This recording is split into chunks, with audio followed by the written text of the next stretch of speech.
તો આ તરફ રાજકોટના ગોંડલમાં ચૂંટણી પૂર્વે જ ભારે રાજકીય સંગ્રામ જાગ્યો છે, જ્યાં ફોર્મ પરત ખેંચવાના અંતિમ દિવસે ભાજપ અને કોંગ્રેસના નેતાઓ આમને સામને આવ્યા। તાલુકા સેવા સદન ખાતે બંને પક્ષો વચ્ચે આશરે 30 મિનિટ સુધી તીખી તૂતુ મેમે અને હોબાળો જોવા મળ્યો, ત્યારે કોંગ્રેસના 7 થી 8 ઉમેદવારોએ એકાએક પોતાના ફોર્મ પરત ખેંચી લેતા કોંગ્રેસ છાવણીમાં દોડધામ મચી છે।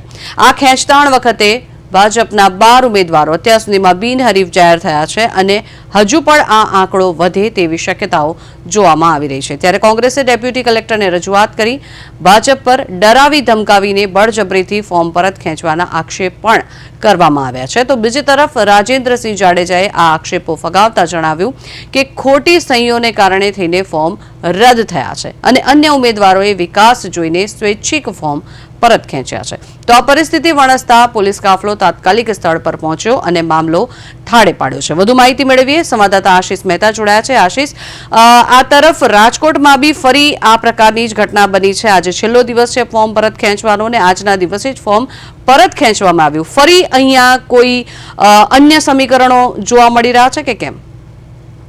ચોક્કસ જણાવતો ગોંડલમાં રાજકીય સંગ્રામ છે તે જોવા મળી રહ્યો છે, જેમાં ભાજપ કોંગ્રેસ મોરે છે તે સામે આવી છે। ગોંડલ તાલુકા સેવા સદન ખાતે જે ફોર્મ છે તે પરત ખેંચવાનો આજે અંતિમ દિવસ હોય, ભાજપ અને કોંગ્રેસના નેતાઓ વચ્ચે છે તે 30 મિનિટ સુધી હોબાળો છે તે જોવા મળ્યો હતો। જે મામલતદાર કચેરી ખાતે જે સેવા સદન છે ત્યાં આ જે ફોર્મ પરત ખેંચવાનો જે મામલો છે તે બીચક્યો હતો। કોંગ્રેસના 7 થી 8 ઉમેદવારોને એક પોતાના ફોર્મ પરત ખેંચી લેતા જે કોંગ્રેસમાં જે દોડધામ મચી હતી ને તેના જ કારણે કહી શકાય કે દિનેશ પાટર સહિતના જે કોંગ્રેસના નેતાઓ છે તેમાં દોડધામ મચી હતી ને આ ખેંચતાણ વચ્ચે ભાજપના જે 12 ઉમેદવારો અત્યાર સુધીમાં જે બિનહરીફ જાહેર થયા છે અને સાંજ સુધીમાં વધુ ભાજપના ઉમેદવારો બિનહરીફ થવાની શક્યતાઓ વચ્ચે આ જે તૂતુ મેમે છે તે સામે આવ્યો હતો અને કોંગ્રેસ ડેપ્યુટી કલેક્ટરને રજૂઆત કરી અને કે ભાજપ ડરાવી ધમકાવી અને બળજબરીપૂર્વક પરત જે ફોર્મ છે તે ખેંચવામાં આવે તેવા આક્ષેપો કર્યા। અત્યારે બીજી બાજુ ભાજપના આ જે આક્ષેપો છે તે ફગાવ્યા હતા ને જેમાં કહેવામાં આવ્યું કે વિકાસના કામો જોઈએ અને જે રીતે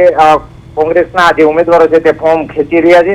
બીજી બાજુ પરિસ્થિતિ જે ખરાબ ના થાય અને વણસે ને તે માટે પોલીસ કાફલો છે તે ઘટના સ્થળે દોડી આવ્યો હતો અને મામલો છે તે થાળે પાડ્યો હતો। હાલ સમગ્ર ગોંડલ પંથકમાં ચૂંટણીનો માહોલ જે નગરપાલિકા છે તેમાં ગરમાયો છે અને હાલ તો રાજકારણ ગરમાયું છે। જી, રાજકારણ તો અહીંયા ગરમાયેલું નજરે પડી રહ્યું છે, કારણ કે ફોર્મ પરત ખેંચવાનો આજે છેલ્લો દિવસ હતો।